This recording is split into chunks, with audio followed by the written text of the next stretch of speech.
October.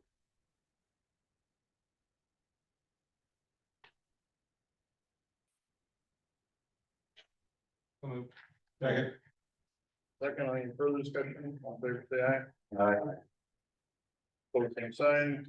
Abstentions, motion carries. As for motion on the approval of the minutes of the September meeting. So moved. Second. Second. I'll point out Scott is not being there. We'll get that corrected. Okay. Otherwise. So with that, all in favor, say aye. Aye. Aye. Abstentions, motion carries. And four, the consent and vote on the financial statement. Ed? Yeah, nothing to report there. The subcommittee reviewed the financial statements, no issues with it. No comments, it's pretty boilerplate. We actually didn't even meet this past month because there was nothing really there. We will be meeting next month to review the audit and just to make sure we're convening at least once a quarter. Move approval. Second, any further discussion? Aye. Pose same sign. Abstentions, motion carries. Item 5, report and vote on the public hearing date for the downtown Des Moines dam mitigation and access project contract. That. Thank you. We have Kate Nelson with Snyder Associates here with us today to give us an update on a couple of things. First thing is an update on the construction of Scott, and then also talk about the schedule for the Harriet Street letting, which will include the public hearing date, the second public hearing date. So I'll turn it over to Gabe. Thank you. I did not prepare so it is the rest of the Icon Water Trails overseeing the construction of those sites. First of all, update on Scott Avenue. Been making good progress there. For the most part, the south bank is completely rough graded right now. Contractor over the last month has been working on the north bank of the river. They've hauled about 6,000-7,000 tons of riprap and it's built a maintenance path that'll go down the river on the north bank off of the levee. The contractor is actually mobilizing in the crane today. They're going to start driving sheets in the north half of the river to build that cascading drop structure that makes up the entire north half of the river. For the most part, droughts are bad for farmers, but good for construction, especially if you're building something in a river. So, they've been doing some things that really haven't had to de-water much, which is speeding things up quite a bit. So, making good progress there. So, you'll see quite a bit happening in the river here next few months. Latest pay estimate, we're at about $8.5 million. It's a $41 million project. I would expect next month to be a fairly heavy month because we've got a lot of sheep. First of all, before I move on, any questions on Scott Avenue? Then the item here today, asking you to set the public hearing for the November 16th policy committee meeting as a public hearing on the plan solicitations, form of contract estimated cost for the Harriet Street portion of the project. You remember we broke this out from the main project because we're getting higher bids before, thinking that there's quite a few contractors who could do the work at Harriet Street. So that letting will actually be next week. The reason we're doing the public hearing after the bid is the HWA and DOT asked us to keep the adjustment confidential. And so after the bid, that's one of the reasons we do it then. So at that November 16th meeting, we would have that public hearing on the project, and then report the bids to you and ask you to report questions. Any questions on the Harriet?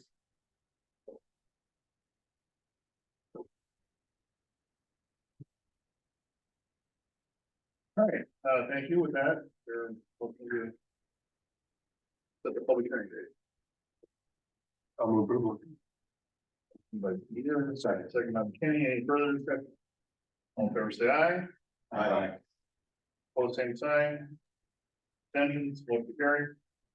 Item 6 is a report vote on reimbursement agreement regarding the state streets for all grant.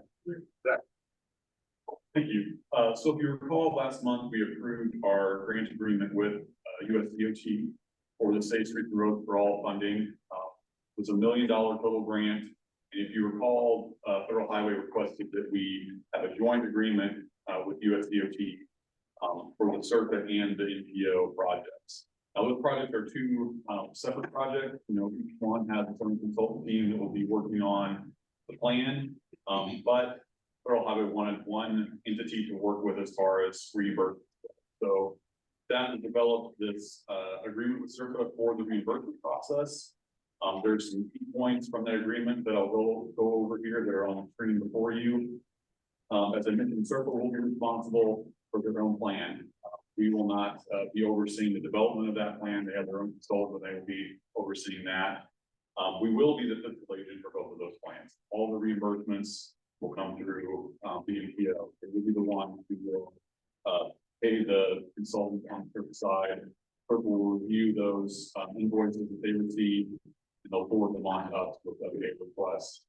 And then we'll reimburse, and all those federal funds will come back up. We are going to invoice CERTA as soon as the agreement is finalized. We'll invoice them for their portion of the local match. So we'll have that in our account to help make those payments. And then when we do the reimbursements, then reimbursements will come back to the NPO. I would note that the document that was attached to this was intended to have the redlining from the legal counsel review. It did not. So I think today we would ask, you know, we'll have Scott talk about the changes that he had in there. But I think we would like to have you, if you're comfortable with it, approve this document subject to us getting you that redline copy before policy meeting next week. Scott, I don't know if you have anything that you want to add about your review of the document. Sure. Turns out that I'm not as capable of running my computer as I thought. But I've reviewed the agreement and this, I didn't really have a lot of substantive changes, but I think there were things just to clarify sufficient to make the language a little cleaner and more. So I didn't have any concerns with the basic parameters of the agreement as you were provided. So we would approve it in concept today and then have the final draft by next week with full policy. And I would note too, CERTA is also approving the same documents. We're all on the same page as far as how the fund will flow. Is there, or how much staff time is involved in this? Is it a little bit of accounting, a couple hours a month kind of thing, or is there a bit more involved? It might be a little more than a couple hours a month, but simply, you know, on the NPO side, our main goal will be to do the reimbursement process, consulting on, or depending on them, to do the heavy lifting on the project. You know, since we are paying them a substantial amount of money, there will be some staff involved in just probably helping facilitate some meetings, sending out some invites potentially. And then the reimbursement process will be on us. So it'll be more than a few hours a month, but most of the work will be on us. Was any of that compensated then, or is that we just absorb? It'll be compensated through our typical DOT reimbursement process. I would also point out too that we staff CERTA. So when we're doing work for CERTA, we bill CERTA for it. When we're doing work for the NPO, we obviously bill ourselves and do that through the reimbursement process too. So CERTA is paying us for that time that we're putting into it. Okay, thank you. All right, that is our motion. Move approval.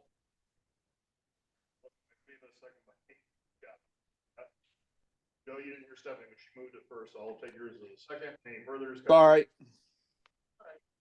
Any further discussion? All in favor, say aye. Aye.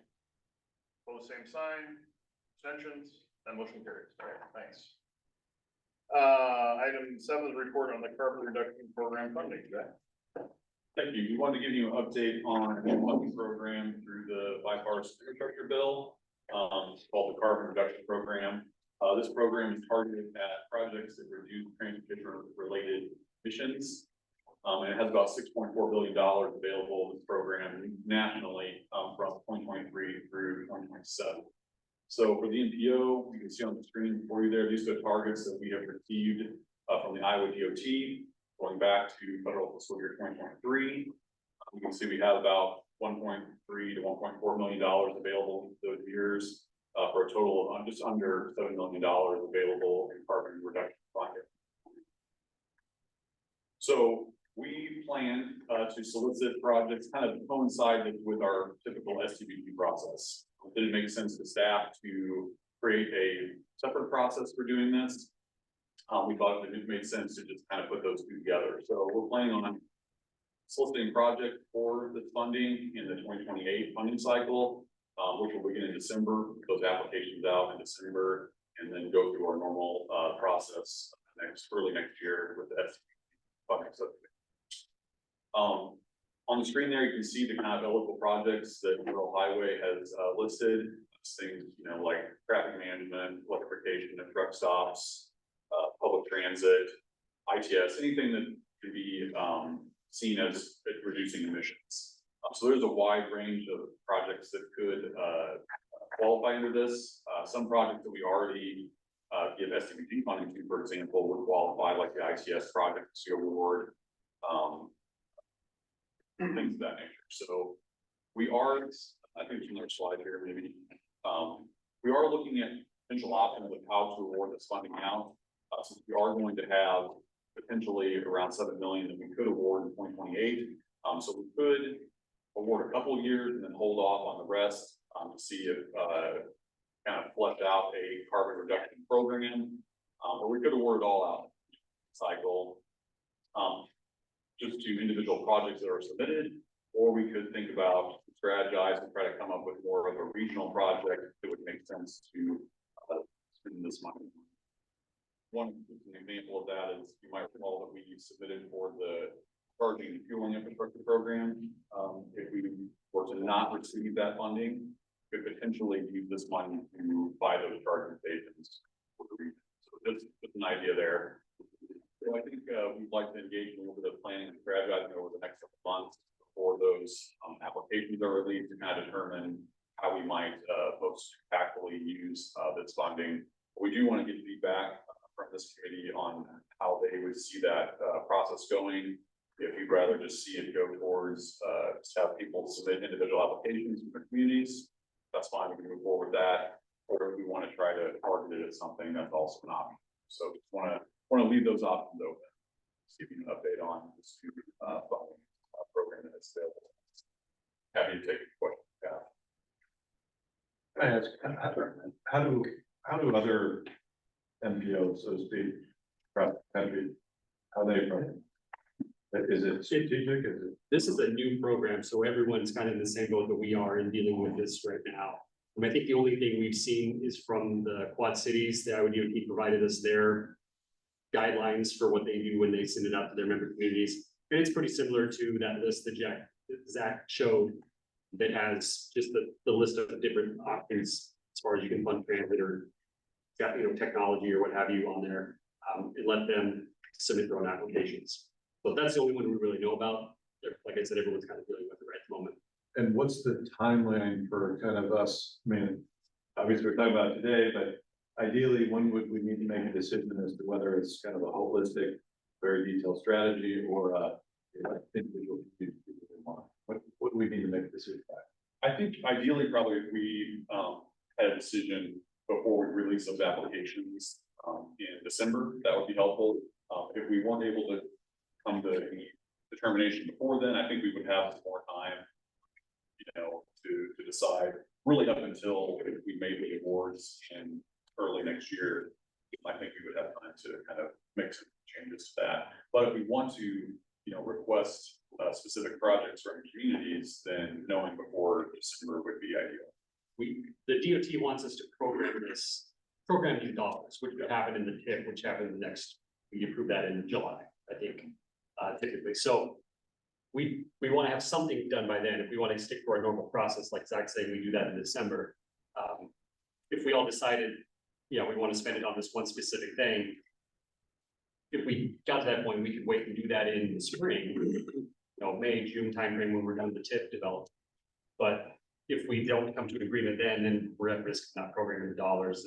I don't think we have enough information at this point to be able to say that. The timing is unfortunate in that we are starting the long range plan process. So ideally we would hold off, go through that planning effort and then program the dollars. And so that's where I think maybe there's a in between where we program a year of it, just to get it programmed, go through that exercise, and then. Right. then I think we that know makes sense, what we yeah. wanna do. We're kind of Yeah, putting the correct me if cart I'm before the wrong. horse here. No, go ahead. Correct me if I'm wrong, Bill, I think the DOT at least wants to see the first 2 years of that, the 23 to 24 program. Right, we probably could hold off on the other, or put a placeholder in the tip if it shows funding in there, and then potentially determine a project later. So there are some options there. My take based on that list is there are some projects we might be doing already that we could apply for partial funding in that, right? Depending on flow. Yeah, I don't think it would be hard to find the project. Right, that's One that's. Okay. This might be our one shot at it. Who knows what happens with future administrations if this program will continue. Right. So we know we have this $1 million in this shot. What do we want? We also should know, I would think in the next few weeks to a month, whether or not we receive the charging fuel and infrastructure grant. And that might help us make a decision. Well, didn't get that, then maybe it would make sense for us to use some of that funding. Those,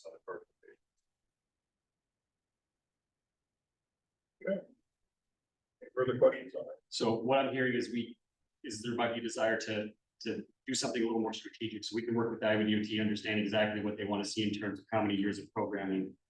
We'll get that done, bring that back to you next month, understand, explain that, and then we can look into this further in our long range plan update. And go from there.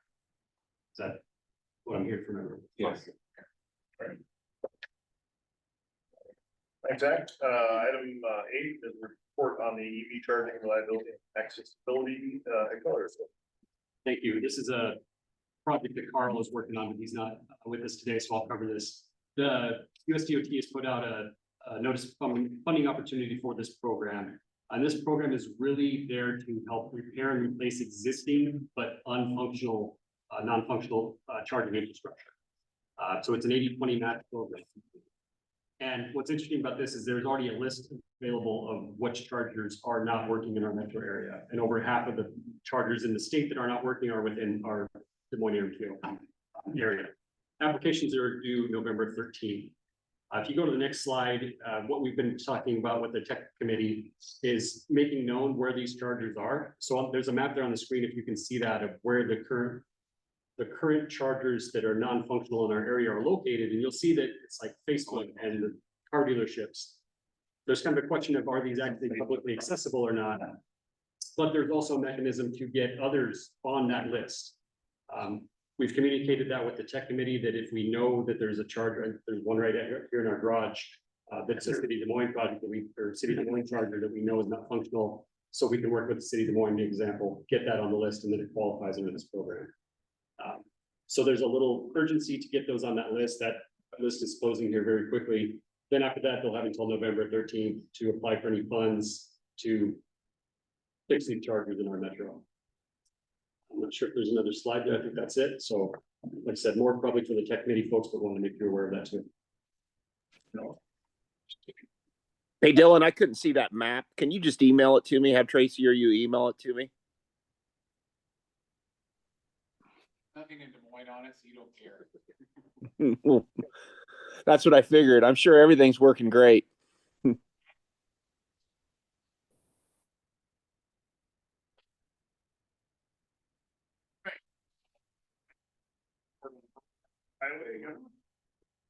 We haven't solved it. Or at least figured out. This is my last second. Good morning, pleasure to be with you again. Want to give you an update on Purple Heart Highway. There have been some more positive conversations that have occurred. I've had individual conversations with several of you in the room, and some of you will not have heard this before. Really briefly on a recap here, you recall that I'm calling phase 1, the Iowa DOT did its stakeholder outreach and engagement, built an action plan, passed up to us as local or regional stakeholders to implement.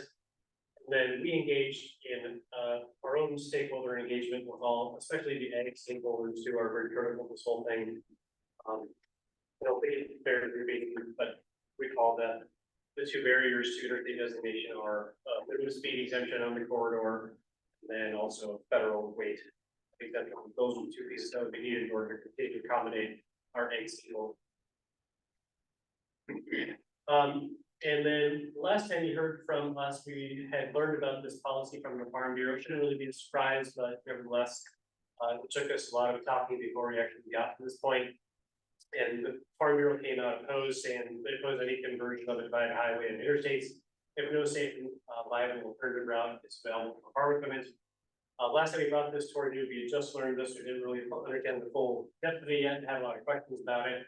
So since that time, we've had some additional conversations, and from those conversations, we have some additional direction that we see in this process going. After we learned of that, we did check in with all of our stakeholders, including all the corridor communities, the partnership, with this policy, or the executive policy committees. We had a meeting with 2 farmer members from the Polk County Farm Bureau. Then we also met with the Iowa Farm Bureau Regional Manager, whose territory includes Polk County. And we've also been staying in touch with Representative Lewis. So what we heard from supporters, and this is all familiar to you, we talked about this last time, but there was unified interest in continuing to pursue the designation. We're in this belief that we should continue cultivating these productive trust-based relationships that we invested so much time in cultivating.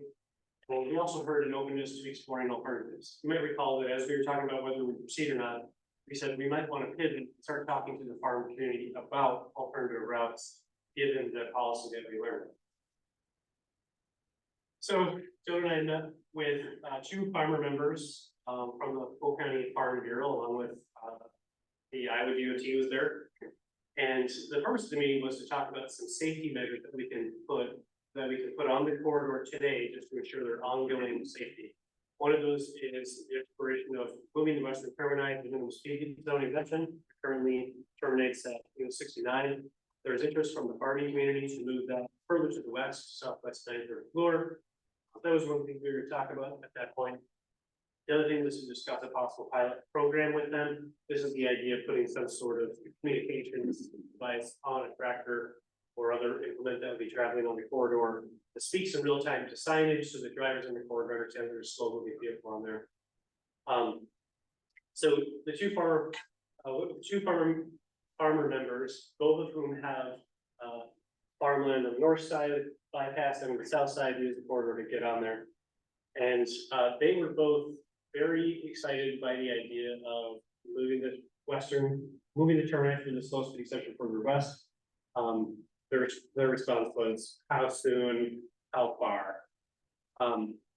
They also expressed willingness to participate in a beacon pilot program, which shouldn't be a surprise, but we were happy to know. The other thing is we asked them, because everyone has just been exercising some guesswork here, how many people are actually on the corridor? That continues to be an unknown. They didn't have a precise answer, but they estimated maybe 20 farmer operations using the corridor plus a few co-ops. Now, what came out of the meeting that was a surprise to us, and perhaps it should have been, but it felt like new information for us, was that they see the bypass as a short-term solution. And we repeated this back to them numerous times to make sure we're hearing you correctly. And they said, yeah, the way development is happening, the corridor is getting busier and busier. We see this as a short-term solution. That they couldn't put a number to it. Is it 2? Is it 5? Is it 10? Is it 20? We don't really know. We don't really know how fast development and traffic will pick up there. But nevertheless, they kind of had this idea that maybe 10 years is how much longer they have on the corridor. And so that opened the door to meaningful exploration of alternative routes.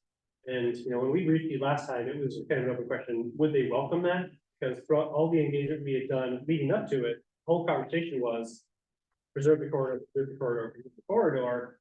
And so us going back and saying, well, what do we find for the alternative route? We didn't know how that was going to be welcomed, or whether that would be received favorably or not. It was received very favorably. So that was really encouraging to hear. We confirmed all of this with Maggie Cannon, the Iowa Farm Bureau manager, whose regional territory includes Polk County. She had intended to be on that first meeting, couldn't make it due to a conflict. So we followed up with her just to make sure that were these isolated opinions, or these representative. And she said, absolutely, the opinions expressed by those 2 farmer members, I think, are representative of the community at large. She also clarified the policy, saying that alternative does mean a physical alternative. We had questioned this alternative mean an extension on the corridor. Would that be an alternative? No, it's a physical alternative. She reiterated that every time that interstate designation topic comes up among circles of ag or the farmer users, they keep wishfully wanting an alternative route.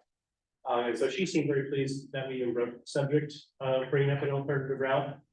And then just a side note here is, we've asked the question, should we be having Warren County Farm Bureau members at the table here? This group was assembled by egg stakeholders that kind of formed their own ad hoc committee here.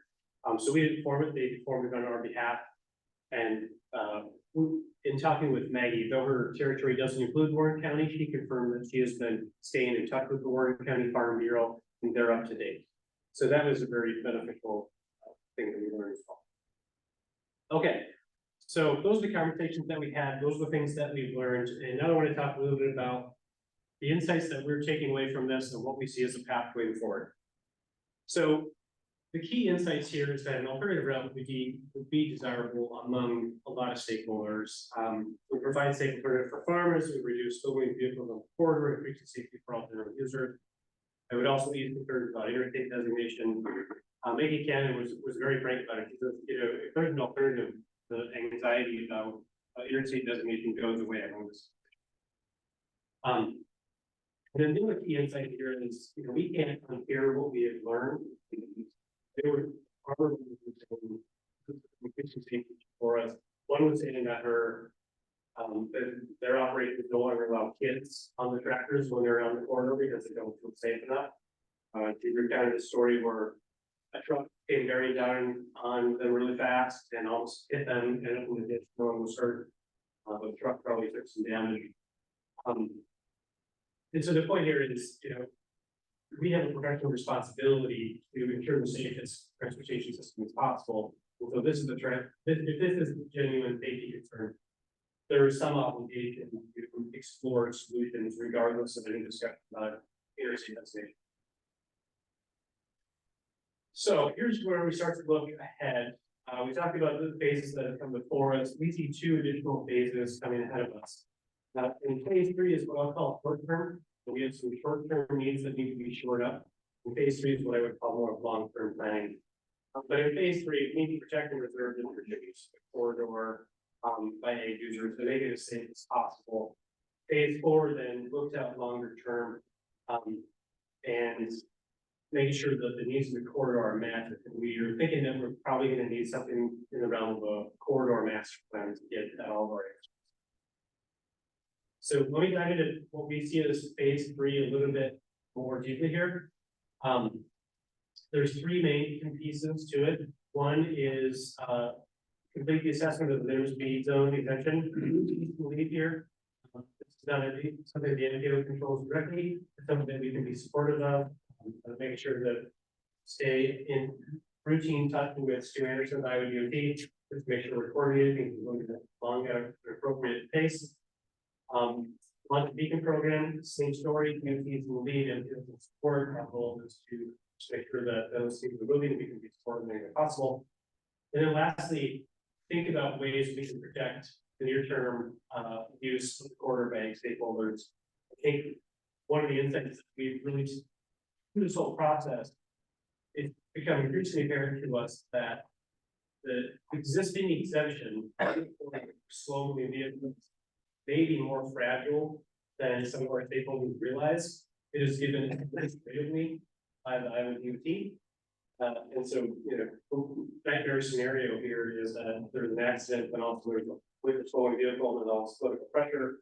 So I think, we want to work with our egg stakeholders, the DOT and legislature to understand how do we protect that near term for them so they can use it. Phase 4, this would be this is the corridor master plan that we talked about. We see several components being included in this. An alternative analysis for slow-moving vehicles. What are the possibilities for final alternatives?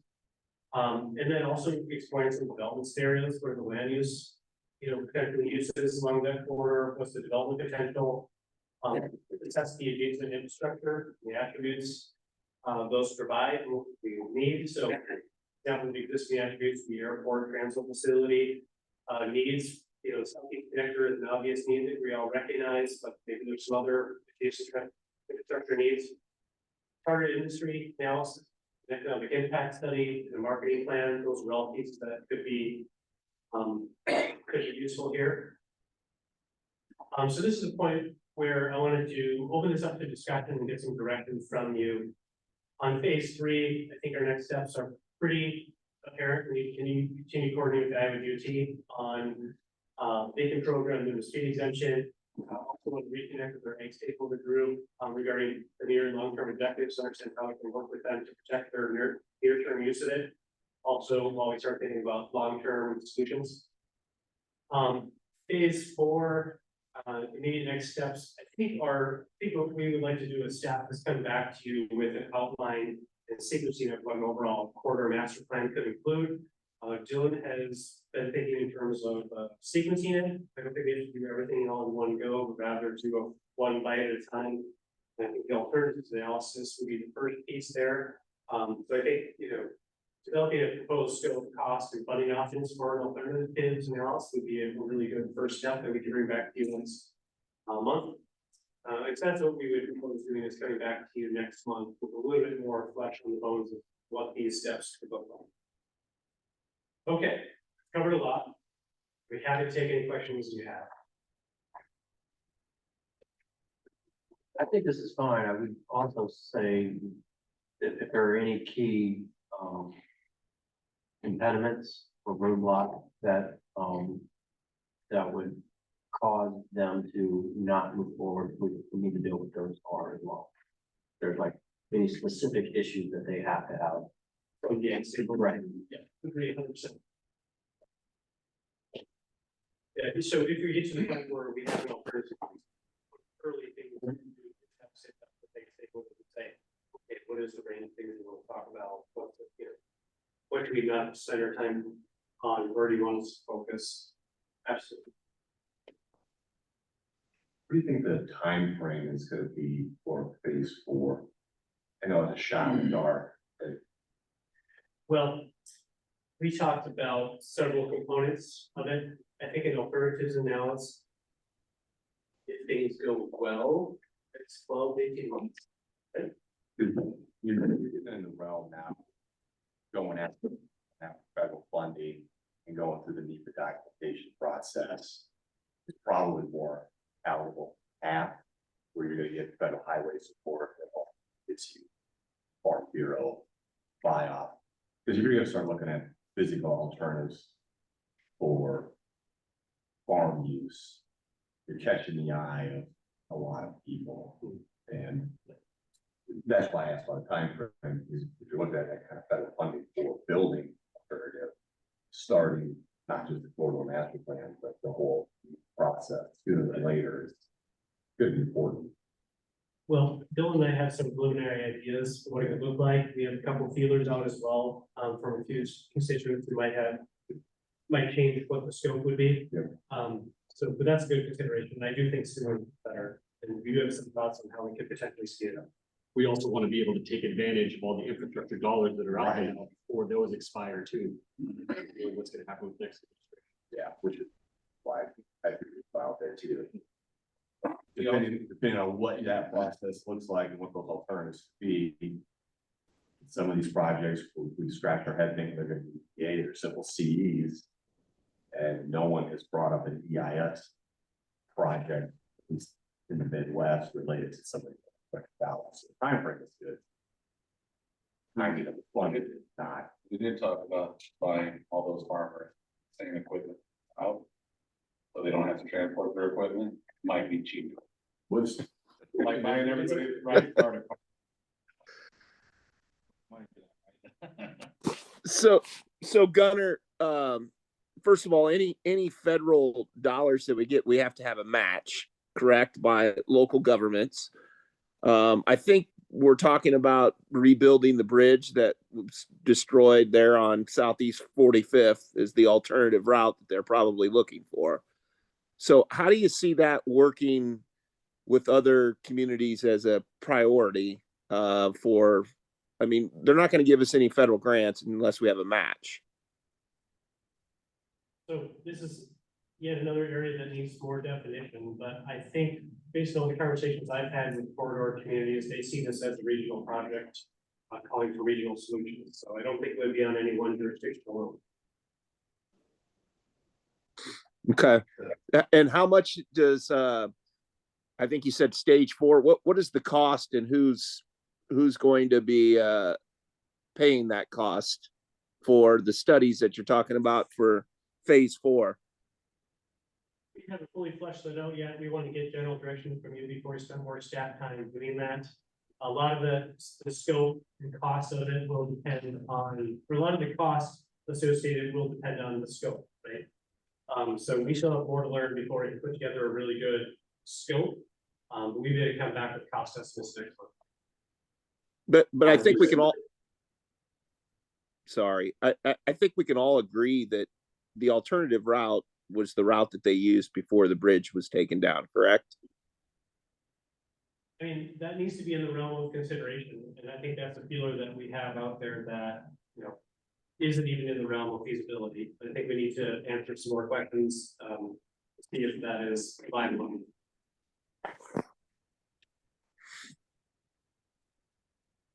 Okay. Got it, just more curiosity than anything. Obviously, that I know the airport had their groundbreaking in the last 10 days or so. And I know they're talking about a new terminal on, and I bring it up because Highway 5 is in such close proximity to the airport. And of course, the metro is growing significantly. And I'm wondering how this may tie into, you know, any additional cargo or just general transportation activities that are going to be driven by a larger airport. And primarily on the cargo side, what that means for the corridor. You know, when you talk about the development or the master plan of that corridor relative to a larger airport, a larger metro area, and the needs for transportation, which is what our focus is in achieving our objectives. I mean, is there any tie into the airport at all, and the time frame of that and everything? We certainly see that, and we were outlining the proposed scope. We recognize that the existing attributes along the corridors to the airport, the transit facility, and the southeast connector are all have the impact of all those things combined is greater than their individual pieces. And so I think a comprehensive corridor master plan that looks at those things, look at industry that we can target, come with a marketing plan, I think it could benefit quite a bit. And another benefit of doing that is if you look at the different development scenarios, what you would then be able to do is contrast. I did check with the economic impact firm whether they thought it would be feasible to do an economic impact study. So what is the relative development on this corridor over, let's say, a 20-year period without interstate designation versus with an interstate designation? And I think that could go a long way to try to answer questions about, well, we're looking at this very special bridge. What's the return? And I think an economic impact study could potentially answer that question for potential funding. Great. Good discussion. Good progress. Good. Thank you, guys. Item 10, Director's Report, Dylan. Thank you. I've got a couple items that I want to follow up on from last time. Last time we spoke, or last time I shared this with you, I had these 3 recommendations for you up there on the screen. So you can be more strategic in our planning through the long range transportation plan. That's similar to what we've been talking about here with how do we use our congestion management fund or carbon reduction funds and so forth. Decision tree and then the board assessment. What Gunner's passing out, and we'll send this to the folks online too. I guess it's up here on the screen. Is what a decision tree could look like. So this is a draft of that decision tree, and you'll see over there in big letters on the far right, lead, support, and supplemental. And we see these are the 3 key areas in which the MPO can play. We either can be the lead on projects, we can be support on projects, or they're more supplemental, and supplemental being kind of one-off contracts that aren't necessarily regionally significant or, you know, affecting a lot of our member communities.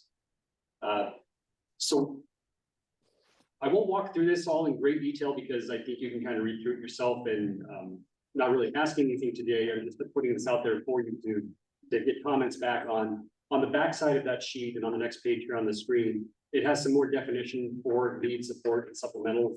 What types of projects are included that what we really mean by it. But just in broad strokes, if it's federally required of MPOs, it ought to make sense that the MPO is the lead on those. We're not going to subcontract that out to someone else necessarily. And then if it's regionally significant, if it's transportation related, and there's no other key sponsor, then maybe that's where we start to have discussions of does the MPO step up and lead these projects, particularly if they are multi-jurisdictional.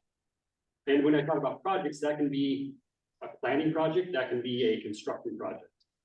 Not to where the MPO would necessarily be managing the construction like we do with water trails, but still doing all the facilitation, the project development. We've identified the need, we put together the resources, we put together the partners, we've identified the funding solutions. That's the sort of thing I talk about. That's the sort of thing I mean when I'm talking about construction projects and project, development there. Conversely, if the project, say a Southeast connector, we've talked about that a few times, that has a pretty strong project lead already or leads with the city of Pleasant Hill and Des Moines. The MPO is more in a support role at that point. We provide letters of support, we can help provide, STVP funds as needed, technical assistance as they need it, but really it's in their, they're in the driver's seat. We're just passengers along the way helping out.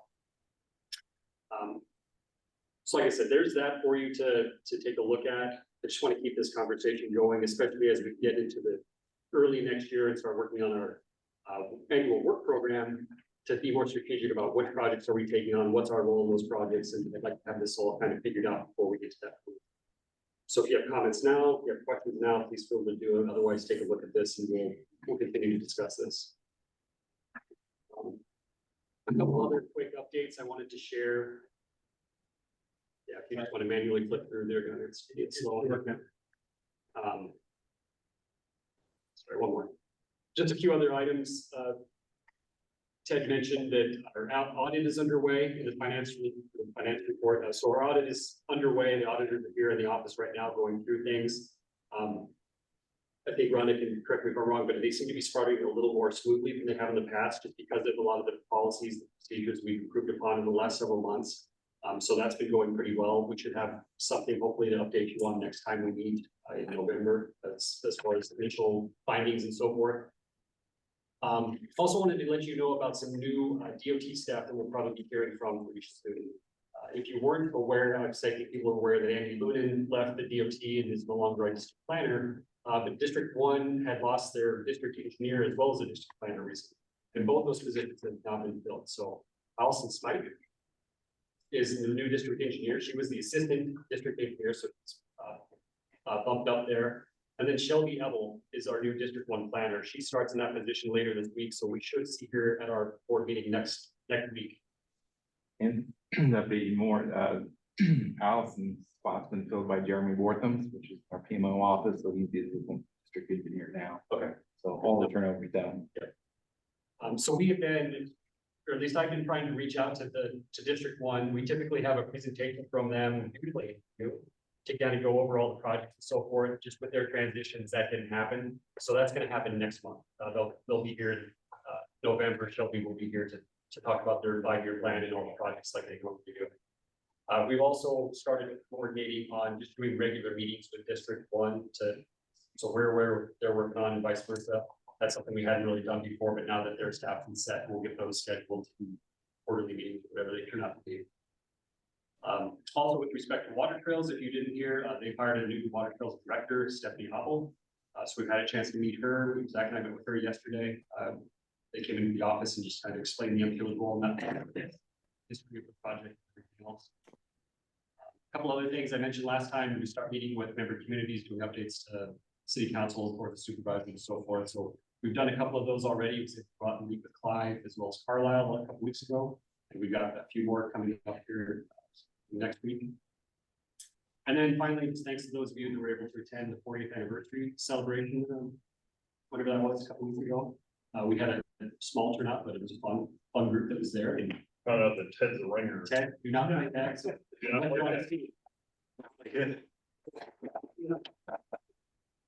Just because they're so bad, it's a really low bar. So that's it for my update. All right, thank you, Dylan. Any questions for Dylan? I just say, thank you for putting this together. It's helpful to understand and make sure that we're all aligned. I wasn't here for prior projects that went through the approval process, or whatever. And so just having kind of this decision tree at least helps me appreciate what staff is looking at and making sure we're heading down the right path. I agree with Matt. I hate to say it. I think it's good. I think it's, good to formalize. Look back at it. Yeah, good Um, work. Good work, Dylan. We've never really had anything like that. So hats off to you. And I hate to say I agree with Dean and Matt too, but I will this time.